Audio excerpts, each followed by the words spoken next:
Le téléphone ne sonna pas. Il vibra contre la table en acajou comme un cœur mourant. Dans une pièce enfumée par les cigares et où régnait la tension d'une négociation portant sur plusieurs millions de dollars d'héroïne, un simple SMS n'aurait pas dû avoir d'importance. Mais Salvatore Rossi, l'homme le plus redouté de Chicago, baissa les yeux. Il s'attendait à une menace d'un rival ou à la confirmation d'un contrat. Au lieu de cela, il vit une série de fautes de frappe provenant d'un mauvais numéro qui allait réduire son empire en cendres. Il frappe encore ma maman. Il y a du sang partout. Aidez-moi, s'il vous plaît. Papa dit qu'il va la tuer. Appartement 4B, 890 West Rook Street. Sal ne pouvait répondre pas avec un mauvais numéro. Il se leva, arma son pistolet et tapa 3 mots qui scellèrent son destin. J'arrive. Salvatore Sal Rossi n'était pas un homme qui croyait aux coïncidences. Dans le milieu criminel de Chicago, la coïncidence n'était qu'un mot paresseux pour désigner un piège. À 34 ans, il était à la tête de la famille criminelle Rossi, une position qu'il avait héritée par le sang et maintenue avec ferveur. Il portait des costumes italiens sur mesure pour cacher les cicatrices sur son corps et affichait une expression froide et détachée pour dissimuler les cicatrices sur son âme. La pièce était silencieuse, à l'exception du ronronnement de la climatisation dans la suite penthouse surplombant la rivière Chicago. En face de lui était assis Dante Vargo, un locataire visqueux de la côte Est, qui essayait de faire passer des faux billets dans les casinos de S. Le partage est de 60 sur 40 S, dit Dante en se penchant en avant, ses chaînes en or cliquetant contre la table en verre. Tu n'auras pas de meilleure offre. S fit tourner le liquide ambré dans son verre. Il s'ennuyait. Il s'ennuyait tout le temps ces derniers temps. La violence avait perdu tout son intérêt. L'argent n'était plus qu'une série de chiffres sur un écran. Il s'apprêtait à refuser l'offre lorsque son téléphone personnel, celui dont seules 5 personnes au monde connaissaient le numéro, se mit à vibrer. Il jeta un coup d'œil. Le numéro était inconnu. L'indicatif était local. Il bat encore ma maman. Il y a du sang partout. Aidez-moi, s'il vous plaît. Papa dit qu'il va la tuer. Appartement 4B, 890 West Rook Street. 9. Le monde s'arrêta. L'air sans la pièce semblait gelé. S fixait l'écran. Les fautes d'orthographe, le désespoir. C'était un enfant. Un enfant qui avait probablement essayé d'envoyer un SMS à une tante, une grand-mère, ou peut-être à la police, et qui avait tapé les chiffres dans la panique. S demanda Dante, sentant le changement d'atmosphère. Il y a un problème? S ne l'entendit pas. Son esprit fit un bond en arrière de 20 ans. Il vit sa propre mère sur le sol de la cuisine. Il entendit le bruit sourd de la ceinture de son père. Il se souvint de ce qu'il avait ressenti à l'âge de 6 ans, caché sous l'évier, souhaitant être assez grand pour mettre fin à tout cela. Il n'était pas assez grand à l'époque. Il était assez grand maintenant. Il se leva brusquement, sa chaise raclant bruyamment le sol. La réunion est terminée. Quoi? Dante s'est exclamé en se levant. Vous ne pouvez pas partir comme ça. Nous avons un accord sur la table. S et regardait Enzo, son bras droit et son plus vieil ami, qui se tenait près de la porte. Enzo, va chercher la voiture, le SUV. Apporte la trousse médicale. Patron. Enzo a froncé ses sourcils foncés. Nous avons une livraison qui arrive au port dans 1 heure. J'ai dit, va chercher la voiture, rugit S, la voix brisée par une rage qui n'avait pas fait surface depuis une décennie. Dante Vargo commit l'erreur d'attraper le bras de S. Écoute-moi bien, Rossi. S ne le regarda même pas. Il gifla Dante d'un mouvement si rapide qu'il en était flou. Le bruit des jointures frappant l'os résonna dans le penthouse. Dante s'effondra sur le sol, se tenant le nez cassé. Il s'enjamba son corps et tapa sur son téléphone tout en se dirigeant vers l'ascenseur. « J'arrive. Trace ce numéro », ordonna S à Enzo, alors qu'ils entraient dans l'ascenseur privé. « Je veux savoir qui vit au 890 West Rook Street maintenant. » Enzo sortit sa tablette et ses doigts se mirent à voler sur le clavier. West Rook, c'est le quartier pauvre, le territoire du gang de S. Les rois règnent sur ce quartier. Pourquoi on y va? Une petite fille m'a envoyé un SMS, dit Sal, baissant la voix jusqu'à murmurer. Elle pense que je suis quelqu'un qui se soucie d'elle. Naine. Enzo s'arrêta, regardant son patron. Il connaissait l'histoire de Sal. Il connaissait les fantômes qui le hantaient. Je l'ai trouvé, dit Enzo, le visage pâle, tandis que les données se chargeaient. La locataire est Clara Mitchell, mère célibataire. Attends, S, tu ne vas pas aimer ça. Écoute, le bail est à son nom, mais il y a un co-signataire pour les services publics, le détective Richard Gable. Les yeux de S se plissèrent. Rick Gable, un inspecteur de la brigade des mœurs, connu pour racketter les dealers et fermer les yeux pour le plus offrant. Un flic corrompu avec un badge pour cacher ses péchés.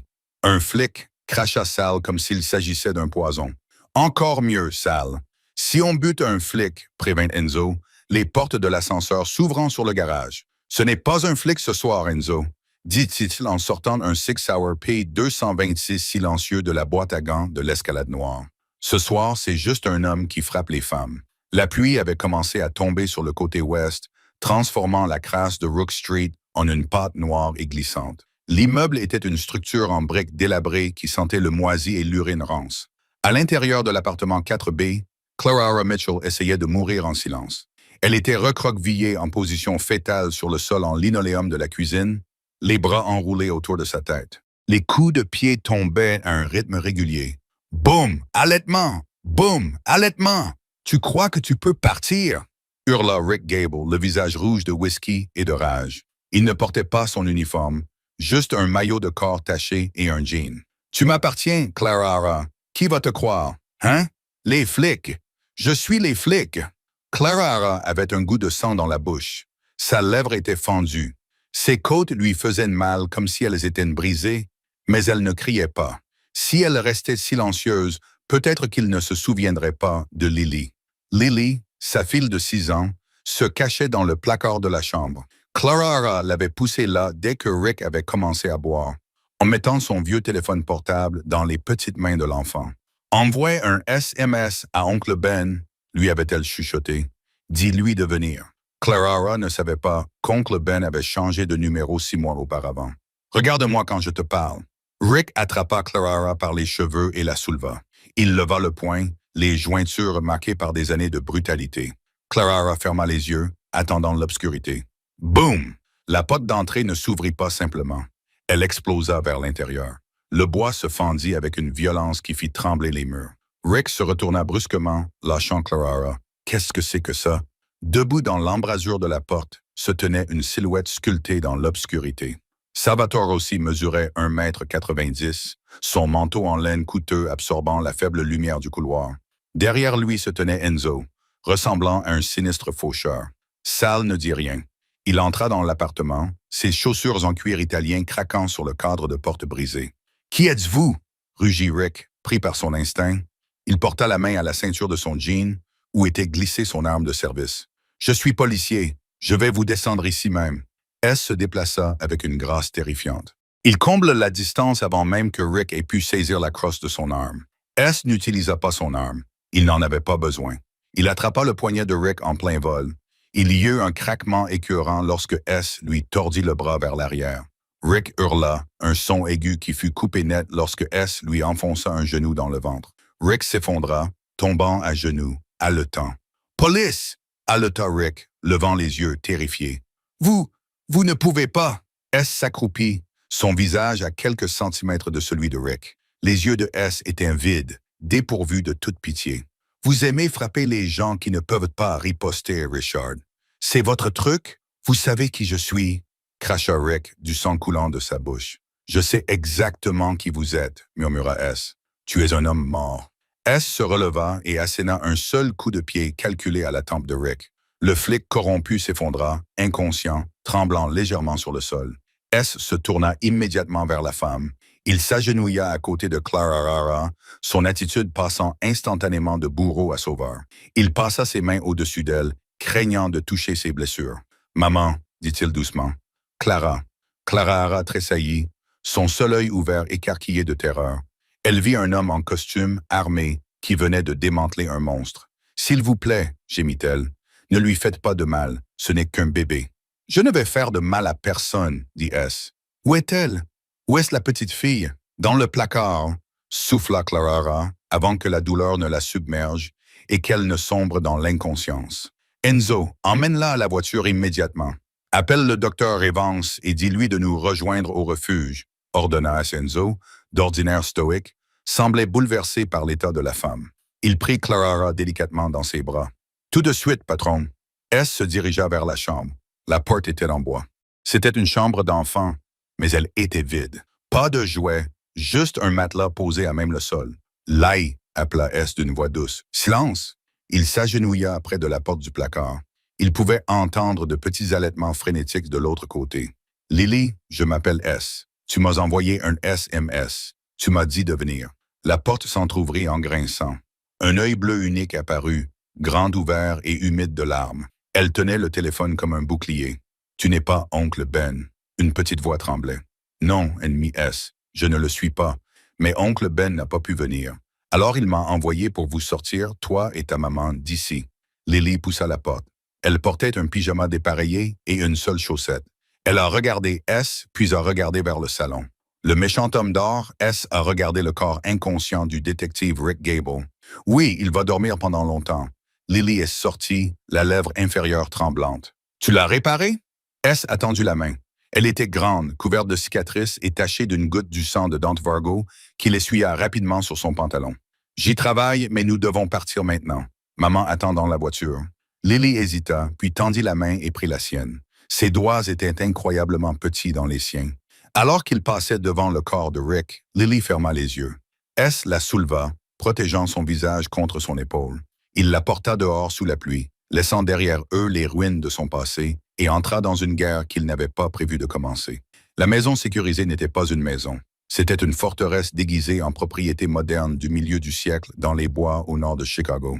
Entourée de murs de 3 mètres de haut et patrouillée par des soldats de Rossi, c'était le seul endroit où S se sentait capable de respirer. Cela faisait 3 heures qu'ils avaient quitté l'appartement. Dans la chambre principale, qui avait été transformée en unité de traumatologie improvisée, le Dr. Evans terminait son travail. S se tenait dans l'embrasure de la porte, un verre de whisky à la main, observant le médecin travailler. Clara était endormie, sous sédatif. Son visage était marqué par la violence. Violette, bleu et jaune. Son bras était plâtré et ses côtes bandées. « Elle a de la chance, docteur », dit Evan en retirant ses gants en latex. Quelques coups de pied supplémentaires à la tête et nous aurions pu parler d'œdème cérébral. En l'état, elle souffre d'une commotion cérébrale, de 3 côtes fracturées, d'un cubitus cassé et de contusions sévères. Elle a besoin de repos, S. Plusieurs semaines. Elle restera ici aussi longtemps qu'il le faudra, dit S d'une voix neutre. Et la petite fille? Demanda Evans. Elle est dans la salle multimédia. Enzo regarde la Reine des Neiges avec elle. S s'est dirigé vers le couloir. Le contraste entre les 2 pièces était saisissant. Dans l'une, une femme battue. Dans l'autre, son tueur à gages le plus redoutable chantait Let It Go pour empêcher une fillette de 6 ans de pleurer. S est entré dans la salle multimédia. Lily était recroquevillée sur l'énorme canapé en cuir, enveloppée dans une couverture qui coûtait plus cher que la voiture de sa mère. Elle était propre maintenant, après avoir pris un bain chaud préparé par la femme de ménage, Maria.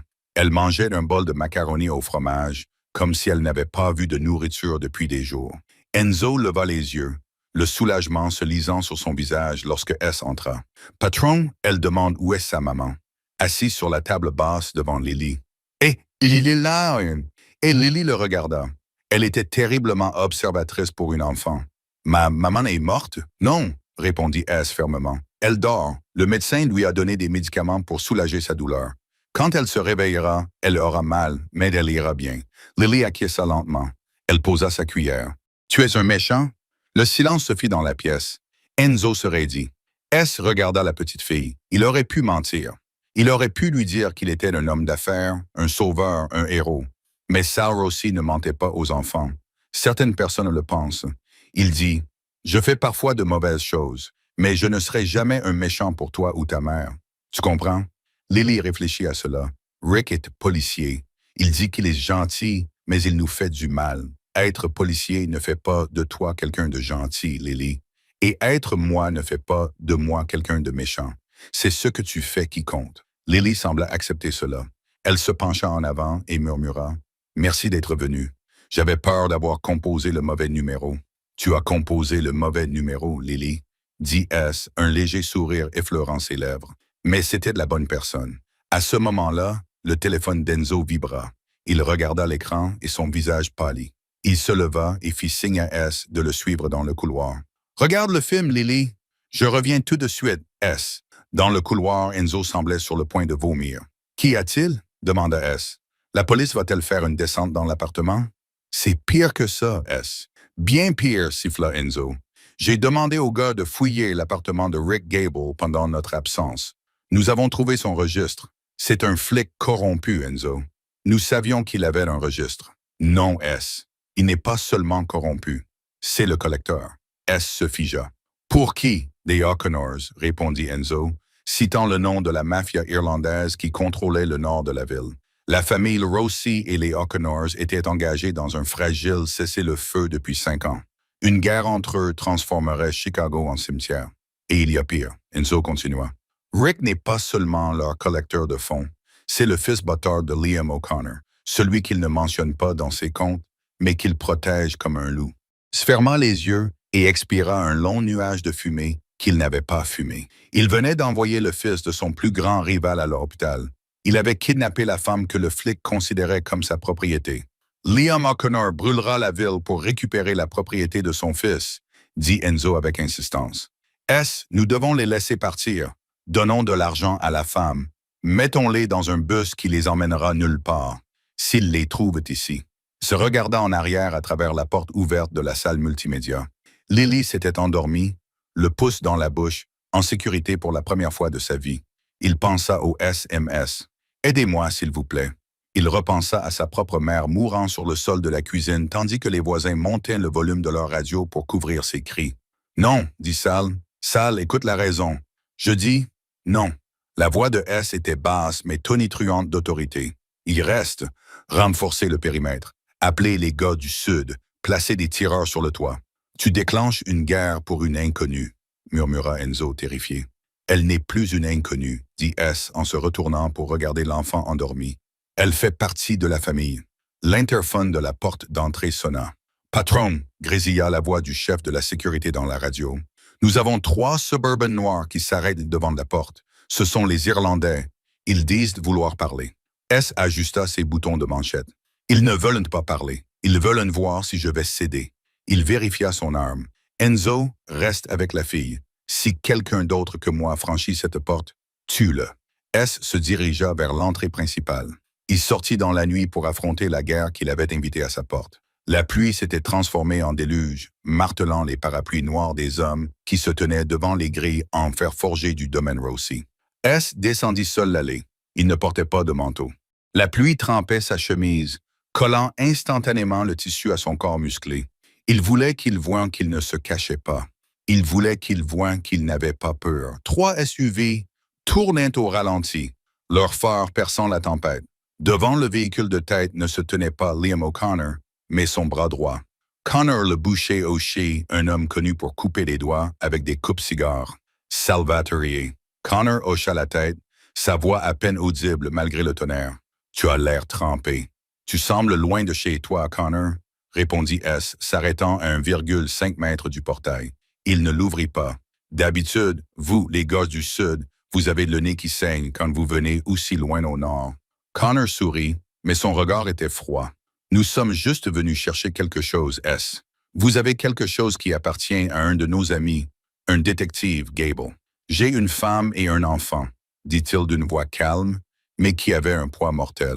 Est-ce que ce sont des choses à récupérer pour Rick? Oui. Connor haussa les épaules. Une dispute domestique. Ça ne te regarde pas, ça ne nous regarde pas. Donne-les-nous et on oubliera que tu as envoyé un flic aux soins intensifs. S rit. C'était un son sombre et sec. Rick Gable n'est pas seulement un flic, n'est-ce que pas? S'il n'était qu'un flic, tu ne serais pas là sous la pluie. Connor serait dit. Attention, Rossi. C'est de l'erreur de Liam, dit S, lâchant la bombe. Le fils bâtard qu'il a eu avec cette serveuse en 98. Celui qu'il cache pour que sa femme ne découvre pas qu'il a rompu ses vœux. Le silence qui suivit était plus assourdissant que l'orage. Les hommes derrière Connor s'agitèrent nerveusement. C'était un secret qui pouvait détruire la famille O'Connor de l'intérieur. « Tu as fouillé, siffla Connor, la main glissant vers sa veste. « Je n'ai pas eu à fouiller bien loin. » Rick parle quand il a peur, mince S avec aisance. « Voici comment ça va se passer, Connor. Tu retournes voir Liam. Tu lui dis que son fils a enfreint la seule règle que nous respectons tous. Les enfants sont hors limite. Dis-lui que je garde la fille et la mère. S'il les veut, il devra réduire Chicago en cendres. Et s'il essaye, je m'assurerai que tous les journaux de la ville publient en une l'histoire de son fils illégitime. » Connor fixa S pendant un long moment, évaluant la menace. Il vit les snipers sur le toit du domaine. Il vit la détermination dans les yeux de S. « Ce n'est pas fini, S. » cracha Connor en se retournant vers le SUV. « Tu viens de déclencher une guerre pour une femme que tu ne connais même pas. »« Sors de mon allée, » dit Saul. Alors que les feux arrière du convoi irlandais disparaissaient dans la nuit, Saul expira sans s'en rendre compte. Ses mains tremblaient, non pas de peur, mais à cause de l'adrénaline provoquée par le pari qu'il venait de prendre. Il se retourna et retourna vers la maison. Il leur avait fait gagner du temps. Peut-être un jour, peut-être deux. Underscore, underscore, underscore, underscore, underscore, underscore, underscore, underscore, underscore, underscore, underscore, underscore, underscore, underscore. À l'intérieur, Clara Mitchell se réveilla en haletant. L'air sentait la lavande et le cuir coûteux, et non pas l'odeur métallique du sang et de la bière éventée à laquelle elle était habituée. Elle se redressa d'un bond, ignorant la douleur lancinante dans ses côtes. « Lily !» cria-t-elle d'une voix rauque. « Elle va bien, Clara !»« Elle va bien !» Clara tourna brusquement la tête. Un homme était assis dans un fauteuil à oreilles dans le coin de la pièce sombre. C'était S. Il avait enfilé un pull sec et un jean foncé. Il ressemblait moins à un mafieux qu'à un père fatigué. « Qui êtes-vous » demanda Clara en remontant les draps de soie jusqu'à son menton. « Où est-ce ma fille ?»« Je m'appelle S. Vous êtes chez moi. Vous êtes en sécurité, » dit-il à voix basse. « Lily est dans la cuisine avec mon associé, Enzo. Ils font des crêpes. Il est 3 heures du matin, mais elle a insisté. » Clara cligna des yeux, les souvenirs lui revenant en mémoire. Les coups, le placard, l'homme qui avait fait irruption comme un ange noir. « Vous avez fait du mal à Rick, » murmura-t-elle. « Je l'ai arrêté, » corrigea S. « C'est un flic, » dit Clara, prise de panique. « Il va venir nous chercher. Il a des amis puissants. »« Je sais, » dit S en se levant et en se servant un verre d'eau dans un cristal. Il s'approcha et posa le verre sur la table de chevet en prenant soin de ne pas s'approcher trop près. « J'ai des amis. Moi aussi. » Clara le regarda. Elle le regarda vraiment. Il était beau, d'une beauté sévère et dangereuse. « Pourquoi ?» demanda-t-elle. « Pourquoi êtes-vous venu ?» C'était un faux numéro. S regarda le sol puis la regarda. « Parce qu'il y a 20 ans, j'aurais voulu que quelqu'un réponde à un faux numéro pour ma mère. » La vulnérabilité dans sa voix la stupéfia. « Repose-toi, Clara, » dit S en se dirigeant vers la porte. « Personne n'entrera dans cette maison. Ni Rick, ni la police, ni le diable en personne. »« Attends, » dit Clara. S s'arrêta. « Merci. » S hocha une fois la tête, le visage impassible, et se glissa dans le couloir. 3 jours passèrent dans une tranquillité étrange et tendue. Le domaine Rossi était une forteresse, mais à l'intérieur, il devenait un foyer. Lily s'était adaptée avec la résilience terrifiante d'une enfant habituée au chaos. Elle avait envoûté Enzo.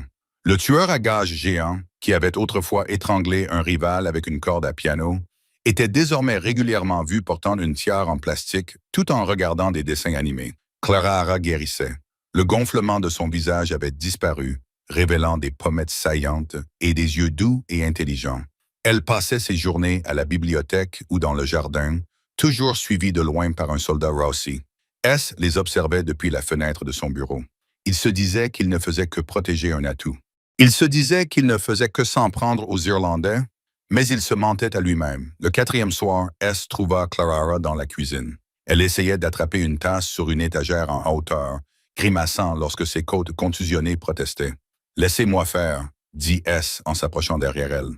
Clara sursauta, puis se détendit lorsqu'il passa le bras par-dessus son épaule. Il sentait le bois de santal et louait la fusil.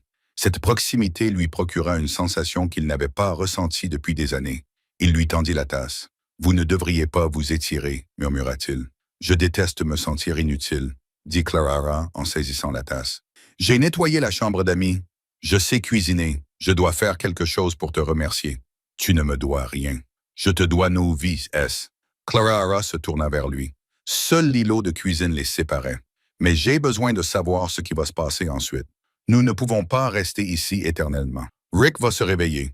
Les gens que tu as refoulés à la porte, ils reviendront. Je m'en occupe. »« Comment ?» demanda Clara. « En les tuant?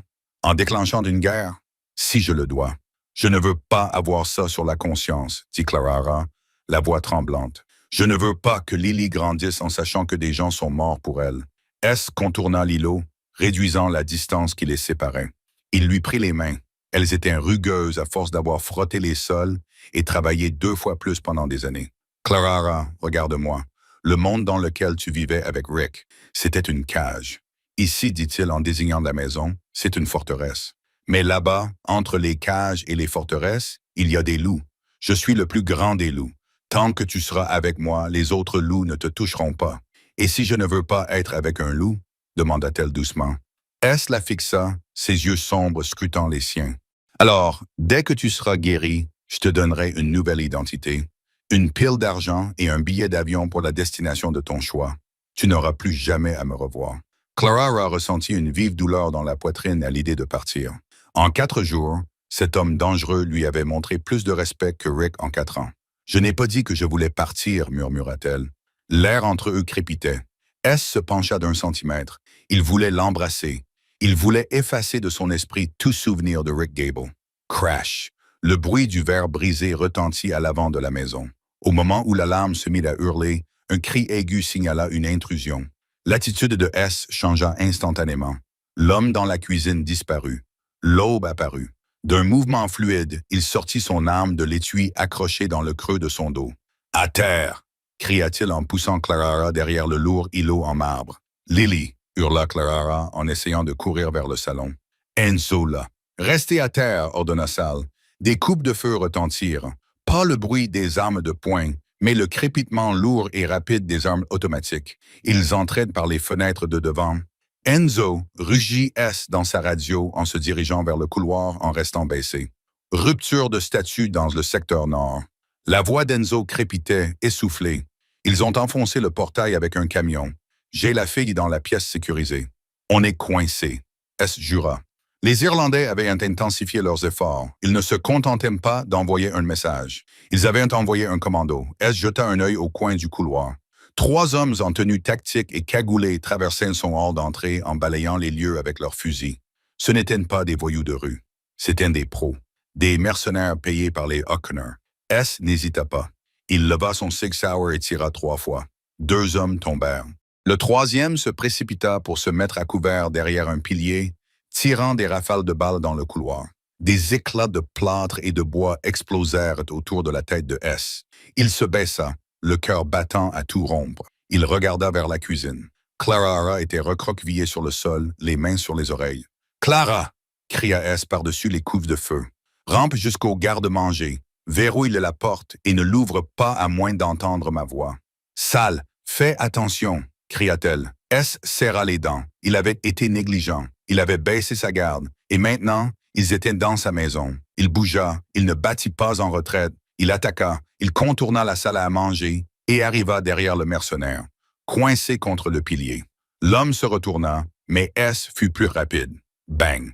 Le hall d'entrée fut dégagé pendant 1 seconde, mais d'autres ombres se déplaçaient sur la pelouse. S sprinta vers l'entrée de la pièce sécurisée dans la bibliothèque. Il devait rejoindre Lily et Enzo. Ils devaient se regrouper. Il fit irruption dans la bibliothèque au moment où la fenêtre explosait vers l'intérieur. Une bombe siffla sur le sol. Du gaz lacrymogène. S toussa, les yeux brûlants. Il tira à l'aveuglette vers la fenêtre, empêchant l'entrée. Il sentit une main attraper sa veste. C'était Enzo qui le tirait vers le passage secret derrière la bibliothèque. La lourde porte en acier se referma brusquement, isolant le gars et le bruit. Dans le silence soudain de la pièce sécurisée, le seul bruit était les sanglots de Lily. Elle s'accrochait à la jambe d'Enzo. Enzo essuya le sang d'une égratignure sur son front. « Ils sont trop nombreux. Ils veulent nous brûler vifs. » S regarda les écrans sur le mur. Les caméras de sécurité montraient la maison envahie par des hommes armés.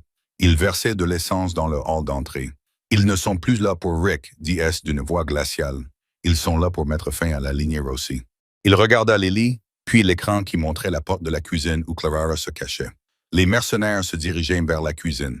S sentit son sang se glacer. « Enzo, » dit S en vérifiant son chargeur. « Emmène la file dans le tunnel. Va au hangar à bateau. Fais-la sortir. »« Et toi ?» demanda Enzo. « Je retourne chercher Clara. »« S, c'est du suicide. L'endroit est rempli d'essence et de feu. » S regarda Enzo. « Elle n'est pas qu'un simple numéro erroné. » Enzo part. S appuya sur le bouton d'ouverture de la porte. Il n'était plus l'aube de Chicago. Il n'était plus un homme d'affaires. Il était un homme amoureux d'une femme qu'il connaissait à peine. Il retourna dans le bâtiment en feu pour la sauver des loups. Il ressortit dans la fumée. Le monde était orange et gris. Le rugissement du feu était sourdissant. Une créature vivante dévorait la propriété Rossi pièce par pièce. Les tapis persans coûteux servaient de combustible. Les boiseries en acajou faisaient d'office de plis-bois. S se déplaçait dans la fumée comme un spectre. Ses yeux brûlaient, des larmes coulaient sur son visage, non pas à cause de l'émotion, mais à cause de l'odeur âcre, des gaz lacrymogènes et du plastique en fusion. Il tenait un mouchoir humide pressé contre son nez d'une main, son Sig Sauer levé de l'autre. Il connaissait cette maison mieux que lui-même. Il savait que la planche craquait. Il connaissait les angles morts. Un mercenaire émergea de la salle à manger, se découpant sur un mur de flammes. Il ne vit pas S dans l'ombre du couloir. S n'hésita pas. 2 balles dans la poitrine. L'homme retomba dans l'enfer. S enjamba le corps, la chaleur lui brûlant la peau à travers ses vêtements. Clara, il atteignait la cuisine. C'était un champ de bataille. L'îlot où il se trouvait quelques instants auparavant était détruit par les tirs. L'air était chargé de fumée, la visibilité quasi nulle. Clara, rugit-il, la voix cassée. Pas de réponse, juste le crépitement du feu et le gémissement des poutres. Il rampait vers la porte du garde-manger. Elle était verrouillée de l'intérieur, comme il l'avait ordonné. « Clara, ouvre la porte !» cria-t-il en frappant le bois. La porte était brûlante au toucher. Silence. Puis un faible bruit de tout. « Clara !» Il n'attendit pas. Il pointa son pistolet sur la serrure et tira 3 fois. Le bois se fendit. Il enfonça la porte d'un coup de pied. Clara était recroquevillée dans un coin, serrant un couteau de cuisine. Son visage était couvert de suie et de larmes. Elle leva les yeux, le regard terrifié, puis incrédule. « Sale, dit-elle d'une voix rauque. Nous devons partir maintenant. » Il rangea son arme et la souleva. Elle était légère, l'adrénaline lui donnant une force qu'il ne se connaissait pas. « Le feu, dit-elle d'une voix étranglée, enfouissant son visage dans sa poitrine. « Retiens ta respiration, ordonna Sal. Il retourna dans la cuisine. Le plafond au-dessus de l'îlot craqua et s'effondra, laissant tomber une cascade de débris enflammés qui bloquèrent le passage vers le couloir principal. Ils étaient piégés. La fenêtre. Sal prit une décision instantanée. Nous sortirons par la fenêtre. Il se précipita vers le mur du fond. La chaleur était brûlante. Il posa Clara par terre un instant, attrapa une lourde poêle en fonte sur la cuisinière et la lança à travers la double vitre. Elle vola en éclats. De l'air frais, froid, pluvieux et doux s'engouffra, alimentant le feu derrière eux. « Saute !» cria S en soulevant Clara pour la poser sur le rebord de la fenêtre. Il y avait une hauteur d'1,80 mètres jusqu'au parterre de fleurs en contrebas. « Et toi ?» hurla-t-elle. « Va-t'en !» Il la poussa doucement. Elle tomba dans l'herbe mouillée. S grimpa sur le rebord de la fenêtre juste au moment où la porte de la cuisine explosait vers l'intérieur. Le courant d'air créé par le feu provoqua une explosion. La force le projeta hors de la fenêtre. Il atterrit lourdement sur son épaule, roulant instinctivement pour amortir le choc. Une douleur fulgurante lui traversa le bras, mais il se releva rapidement. Il attrapa la main de Clara, courut vers le hangar à bateau. Ils coururent sous la pluie, le domaine brûlant comme un phare derrière eux. Des coups de feu retentirent devant la maison. Les hommes d'Enzo arrivaient et engagèrent le combat avec les mercenaires dans l'allée. Une symphonie chaotique de sirènes, de coups de feu et d'alarmes incendie emplit la nuit. Ils atteignirent le hangar à bateau situé à l'extrémité de la propriété, près de la rivière. Enzo était là, accroupi derrière un tas de caisses, son arme braquée sur le chemin. Lily était derrière lui, vêtue d'un gilet tactique 5 tailles trop grand. Senzo baissa son arme, le soulagement envahissant son visage balafré. « Je te croyais fichu. Le bateau est prêt ?» demanda S à bout de souffle. « Les moteurs tournent. Nous pouvons descendre la rivière en 10 minutes. » S regarda Clara. Elle tremblait, trempée et couverte de suie, mais elle était en vie. « Fais-les monter sur le bateau, » ordonna S à Enzo. « Emmène-les à la planque dans le Wisconsin. Ne t'arrête pas. Ne répondez pas au téléphone. » Clara lui saisit le bras. « Tu ne viens pas. » S regarda sa maison en feu. Il regarda les gyrophares des voitures de police. De vrais policiers cette fois, qui envahissaient le portail. « Si je pars maintenant, ils ne cesseront jamais de nous traquer. » dit-il d'une voix dure. « Tout cela se termine ce soir. Je dois en finir. »« Non, » pleura Clara en le serrant contre elle. « Tu vas mourir. »« Je ne mourrai pas, » promit S. Il prit son visage entre ses mains, essuyant une trace de cendre sur sa joue avec ses pouces. J'ai une raison de vivre maintenant. Il l'embrassa. C'était un baiser désespéré, qui avait le goût de la fumée, de la pluie et d'une promesse. Il ne dura qu'une seconde, mais lui sembla durer une éternité. « Va-t'en », murmura-t-il. Enzo guida Clara et Lily vers l'élégant arbor. Lily se retourna et agita sa petite main. « Au revoir, S. » S regarda le bateau démarrer dans un rugissement et disparaître dans l'obscurité de la rivière. Puis il se retourna vers le feu. Il sortit son téléphone de sa poche. Il était fissuré, mais fonctionnait. Il composa un numéro. « C'est Rossi », dit-il dans le téléphone. « Appelez la commission. Dis-leur que je veux rencontrer Liam O'Connor. Dis-leur que je suis prêt à me rendre. » Il raccrocha. Il ne se rendait pas. Il se rendait dans la tanière du lion pour lui trancher la gorge. Le lieu de la rencontre était un vestige d'une époque révolue. L'ancien quartier des usines sidérurgiques sur la rive sud du fleuve. C'était un cimetière de squelettes d'acier rouillés et de verre brisé. Un endroit où la ville déversait ses déchets et ses secrets. La pluie avait enfin cessé, laissant l'air chargé de l'odeur du béton humide et du métal oxydé. Salvatore Rossi gara la berline noire, seul depuis que sa flotte était réduite en cendres, et sortit dans la brume. Il était seul, ou du moins c'est ce qu'il voulait leur faire croire. Il ajusta les poignettes de sa chemise. Il n'avait pas pris la peine de mettre une veste de costume. Sa chemise blanche était tachée de suie et de sang séché depuis son évasion du domaine, et son bras gauche lui faisait mal, d'une douleur sourde et rythmée, à l'endroit où il était tombé en sautant par la fenêtre. Mais il n'avait pas l'air d'une victime. Il ressemblait à un homme se rendant à l'épicerie du coin, pas à un homme entrant dans une tanière de loup qui voulait sa tête sur un pieu. Il vérifia son téléphone une dernière fois.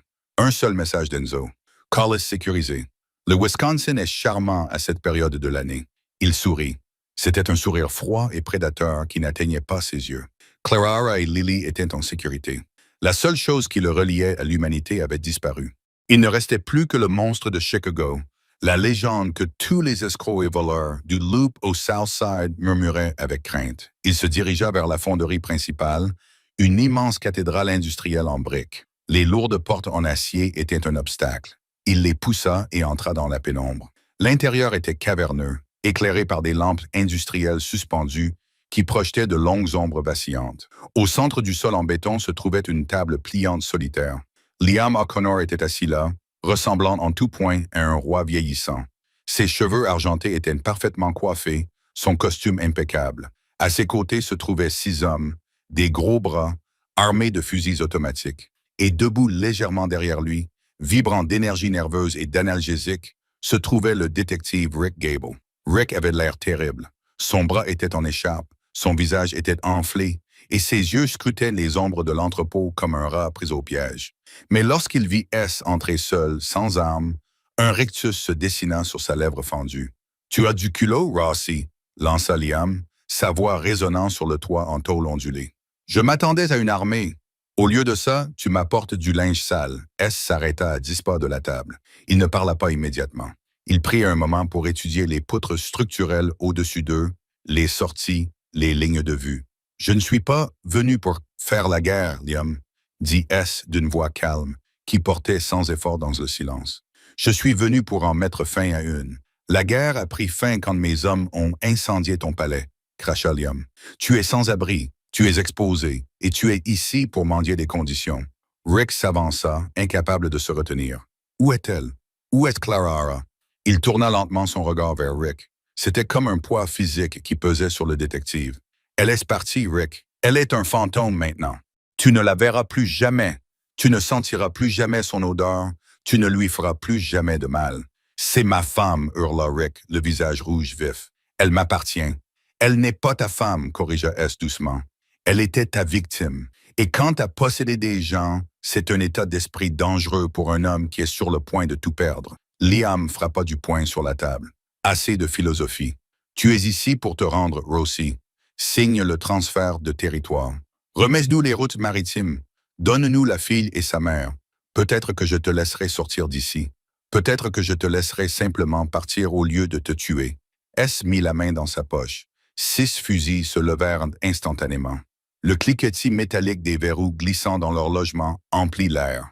S bougea lentement, délibérément. Il sortit un paquet de cigarettes et un briquet en or. Il en alluma une, la flamme illuminant les angles durs de son visage. Il tira une longue bouffée. Il expira un nuage de fumée bleue et regarda Liam droit dans les yeux. « Pourquoi crois-tu que j'ai couru pendant les 4 dernières heures? » demanda S. « Pendant que tes hommes jouaient avec des allumettes chez moi, sais-tu ce que je faisais? »« Je me cachais? » ricana Liam. « J'étais à la banque, il a dit. Et puis j'étais au téléphone avec le contrôleur municipal. Et puis j'ai eu une conversation très intéressante avec la division des affaires internes. » Rick se raidit. Liam plissa les yeux. « De quoi parlez-vous? » demanda Liam. « Le registre, Liam, » dit S en secouant sa cendre sur le sol en béton. « Le registre de Rick, celui qu'il tenait pour s'assurer que tu ne le lâcherais jamais. Il détaille chaque pot de vin, chaque contrat, chaque cargaison d'héroïne que tu as fait passer par le Nord ces 10 dernières années. »« Tu bluffes, » grogna Liam, bien que sa confiance vacilla. « Rick n'oserait pas. Rick est une balance, » dit S en regardant le policier en sueur. « Les balances prennent des précautions. Mais voici la plus belle partie. Je n'ai pas donné le registre à la presse. Je ne l'ai pas donné au FBI. Pas encore. » S fit un pas en avant. Les gardes se raidirent, mais S les ignora. « J'en ai envoyé une copie à vos partenaires à Boston. » S mentit avec aisance. « Et une autre copie au cartel mexicain que vous avez escroqué. » Le visage de Liam O'Connor pâlit.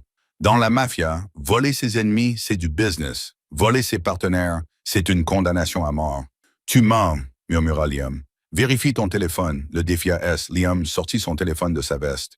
Il fixa l'écran. Ses mains se mirent à trembler. Ce n'était pas un SMS de Boston ou du Mexique. C'était une notification indiquant que ses comptes offshore avaient été gelés.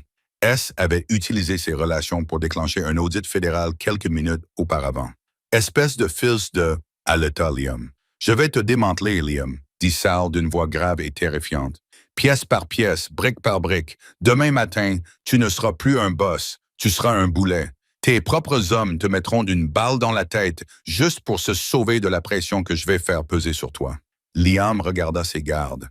Il vit l'hésitation dans leurs yeux. C'étaient des mercenaires payés en espèces. Si l'argent disparaissait, leur loyauté disparaissait aussi. « Tuez-le !» hurla Liam en pointant un doigt tremblant vers S. « Tuez-le maintenant! Je vous paierai le double, le triple! » Les gardes se regardèrent. Personne ne bougea. « Les comptes sont gelés, messieurs. » S s'adressa calmement aux gardes. « Mais pas les miens. Partez maintenant et vous trouverez 50 000 $ en espèces dans un casier à Union Station pour chacun d'entre vous. Restez et vous coulerez avec le navire. » Le choix n'était pas difficile. Le chef des gardes baissa son fusil, fit un signe de tête à S et se dirigea vers la porte. Les autres le suivirent comme des moutons. « Non! Revenez ici, bande de lâches! » Liam hurla. En quelques secondes, l'entrepôt était vide, à l'exception de 3 hommes, S, Liam et Rick. Liam s'effondra sur sa chaise brisée. Il savait que la partie était terminée.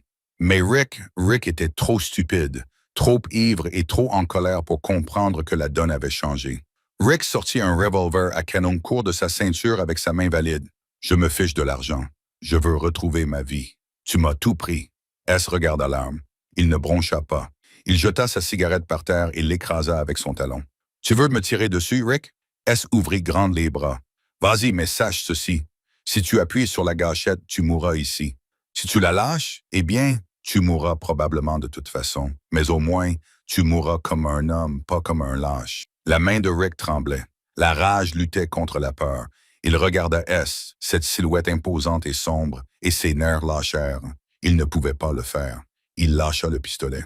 Celui-ci heurta bruyamment le béton. « Je suis flic », sanglota Rick en tombant à genoux. « Vous ne pouvez pas me toucher. J'ai des droits. » S s'approcha du pistolet et le repoussa d'un coup de pied dans l'ombre. Puis il se pencha sur Rick. « Tu as perdu ton badge la nuit où tu as posé les mains sur Clara.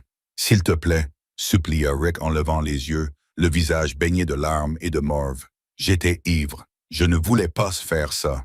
Elle sait comment me faire sortir de mes gonds. » Ce n'était pas la bonne chose à dire. Le calme que S avait maintenu pendant des heures vola en éclats. Le monstre brisa sa cage. S se baissa, attrapa Rick par son épaule valide et le remit debout. « Elle t'a fait sortir de tes gonds !» rugit S en projetant Rick contre un pilier en acier rouillé. Le bruit de l'impact était écœurant. Rick haletait, les pieds suspendus à quelques centimètres du sol. « Elle mesure 1,63 mètres !» cria S, le visage à quelques centimètres de celui de Rick. « Elle pèse 50 kilogrammes. C'est une mère et tu l'as utilisée comme punching ball parce que tu es trop faible pour gérer ta propre vie pathétique. S le relâcha pour lui asséner un crochet du droit punitif dans les côtes, les mêmes côtes que Rick avait cassées à Clarara. Rick s'effondra, haletant. S ne s'arrêta pas. Il ne se battait plus comme un aube désormais. Il se battait comme un homme qui avait entendu une petite fille appeler à l'aide dans un SMS. Il attrapa Rick par le col et le jeta à travers la table, éparpillant les papiers et renversant la chaise. Rick recula précipitamment, du sang coulant de son nez. « Arrête, je suis désolé. Je suis désolé. Ne me dis pas ça, S, en le traquant. Dis-le au sol. » Il donna un coup de pied à Rick dans la cuisse, touchant le nerf péronnier. Rick hurla et se retourna. S se tenait au-dessus de lui, respirant bruyamment. Il regarda ses propres mains. Elles tremblaient. Il voulait le tuer. Tout son instinct lui criait de mettre fin à cette souillure de l'humanité. Il pouvait briser le cou de Rick et s'en aller, et le monde serait meilleur. Mais alors, il se souvint de Lily. Il se souvint de ses yeux bleus qui le regardaient dans la maison sécurisée. « Es-tu un méchant? » S'il tuait Rick de sang-froid alors que l'homme le suppliait, il serait le méchant. Il ne vaudrait pas mieux que les monstres qu'il combattait. S prit une profonde inspiration, plongé dans l'obscurité. Il recula. « Liam, dit S, sans détourner les yeux de Rick. » Le vieux Don leva les yeux de la table, le visage gris. « Quoi? Tu as le choix, dit Sal. Tu peux mourir ici ce soir. Ou tu peux faire une dernière chose utile. Que veux-tu? » C'est ton fils, dit Saïd en désignant Rick Gable, recroquevillé en sanglots. C'est ton gâchis. À toi de le réparer. Liam regarda Rick avec un dégoût évident. Le fils qui lui avait coûté son empire. Si tu le tues, continua S, tu iras en prison à vie.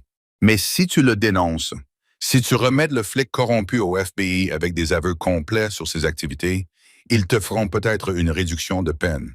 Tu pourras peut-être finir tes jours dans un établissement à faible sécurité plutôt que dans un cercueil. Liam regarda S, comprenant la cruauté de cette pitié. S forçait Liam à détruire son propre fils pour se sauver lui-même. C'était la punition ultime pour un homme qui prétendait accorder de l'importance à la famille, mais qui ne valorisait que le pouvoir. « Fais-le, ordonna Sal. Appelle les fédéraux. Dis-leur que tu as le détective Gable. Dis-leur qu'il est prêt à avouer les violences domestiques, le racket, tout. » S redressa son col. Il regarda Rick une dernière fois. « Tu vas aller en prison, Rick. Tu seras avec les autres détenus et je vais m'assurer que tous les prisonniers sachent que tu aimes frapper les petites filles. Tu ne tiendras pas une semaine. » S se retourna et se dirigea vers la sortie. Derrière lui, il entendit Liam O'Connor composer un numéro, la voix tremblante, pour demander à parler au FBI. S sortit dans la lumière du matin. Le soleil était aveuglant, se reflétant sur le trottoir mouillé. Il prit une profonde inspiration, remplissant ses poumons d'air qui ne sentaient ni la fumée ni le sang. Il était fatigué. Son corps était endolori. Il avait perdu sa maison. Sa fortune était entamée et son statut dans le monde souterrain était à jamais changé. Mais alors qu'il marchait vers la voiture, il se sentait plus léger qu'il ne l'avait été depuis 20 ans. Il sortit son téléphone. Il tapa un nouveau message au numéro qui avait tout déclenché. « Je rentre à la maison. » Epilogue. 6 mois plus tard, la ferme du Wisconsin était à 1000 lieues de l'acier et du béton de Chicago. Ici, tout était calme. Les seuls bruits étaient le vent dans les pins et le bourdonnement lointain d'un tracteur. Salvatore Rossi se tenait sous le porche, une tasse de café à la main. Il portait désormais une chemise en flanelle et un jean, mais il continuait à vérifier le périmètre chaque matin par habitude. Les cicatrices sur ses mains s'estompaient, se fondant dans les callosités acquises en coupant du bois et en réparant le toit de la grange. Il entendit la porte moustiquaire s'ouvrir derrière lui. « Tu es debout tôt. » La voix de Clarara était douce et chaleureuse. S se retourna. Elle était belle, en bonne santé. Les cernes sous ses yeux avaient disparu, remplacées par une lumière qui lui serrait le cœur. Elle portait une de ses vieilles chemises, les cheveux en bataille après le sommeil. « Vieilles habitudes, » dit S en souriant. Clarara s'avança et enroula ses bras autour de sa taille, posant sa tête sur sa poitrine. « Tu penses à la ville? »« Non, » répondit S honnêtement. « Je pensais aux tomates. Je crois que le gel va les abîmer si on ne les couvre pas cette nuit. » Clarara rit, un son qui fit vibrer ses côtes. « Regarde-toi le parrain des tomates. »« C'est une affaire sérieuse, Clarara, » la taquina-t-il en embrassant le sommet de sa tête. Un cri provenant du jardin attira leur attention. Lily courait dans l'herbe, un chiot Golden Retriever lui mordillant les talons. Enzo était assis sur la balançoire en pneus et lisait le journal, mais il gardait un œil sur la petite fille, toujours protecteur. « Elle est heureuse, » murmura Clara. « Elle est en sécurité, » corrigea S. « Grâce à toi. » Clara se recula pour le regarder. Ses yeux scrutèrent son visage, suivant les traits de l'homme qui avait traversé le feu pour elle. « Tu sais, j'ai toujours ce téléphone, l'ancien. Brûle-le, dit-elle. Nous n'en avons pas besoin. J'ai relu le message hier, dit-elle. Celui qu'elle avait envoyé. S se tut. Il se souvenait de la vibration sur la table en acajou. Le moment où l'univers avait basculé. « Je suis contente de ne pas avoir tapé le bon numéro, » dit Clara doucement. S prit son visage entre ses mains. Il regarda au-delà d'elle, Lily qui jouait au soleil, Enzo qui gardait leur paix, la vie qu'il avait construite à partir des cendres de ses péchés. « Moi aussi, » murmura S. Il se pencha et l'embrassa. C'était un baiser lent et profond, rempli de la promesse d'un avenir ennuyeux, beau et paisible. « Allez, viens, » dit S en lui prenant la main. « Allons préparer le petit déjeuner. Lily veut encore des pancakes, » gémit Clara en souriant. « Tu ne peux pas dire non à la patronne, » dit S en souriant. « Je croyais que tu avais pris ta retraite de patron. »« C'est vrai, » dit S en lui ouvrant la porte. « Maintenant, c'est elle la patronne. » Il désigna Lily qui était en train d'ordonner à Enzo de la pousser plus haut sur la balançoire. Clara rit et entra dans la maison. S'arrêta une dernière seconde sur le porche. Il regarda l'horizon où les nuages orageux de son passé s'étaient enfin dissipés. Il ferma la porte derrière lui, la verrouillant non pas pour empêcher le monde d'entrer, mais pour protéger son monde intérieur. Ce faux numéro l'avait conduit à la seule bonne chose qu'il ait jamais faite. Et pour Salvatore Rossi, cela suffisait. C'était l'incroyable histoire d'un simple SMS envoyé par erreur qui avait sauvé une vie et renversé un empire. Des rues sombres de Chicago à la rédemption émouvante d'un parrain de la mafia, le parcours de Sal et Clara nous rappelle que parfois, l'aide vient des endroits les plus inattendus. C'est une histoire qui parle de courage, de seconde chance et des efforts que nous sommes prêts à faire pour les personnes que nous aimons. Si cette histoire vous a tenu en haleine, n'hésitez pas à cliquer sur le bouton « J'aime ». Cela aide vraiment la chaîne. N'oubliez pas de partager cette vidéo avec un ami qui aime les bons thrillers romantiques et abonnez-vous pour découvrir chaque semaine d'autres histoires captivantes comme celle-ci. Que feriez-vous si vous receviez un SMS envoyé par erreur comme celui-ci? Faites-le moi savoir dans les commentaires ci-dessous. Merci d'avoir regardé.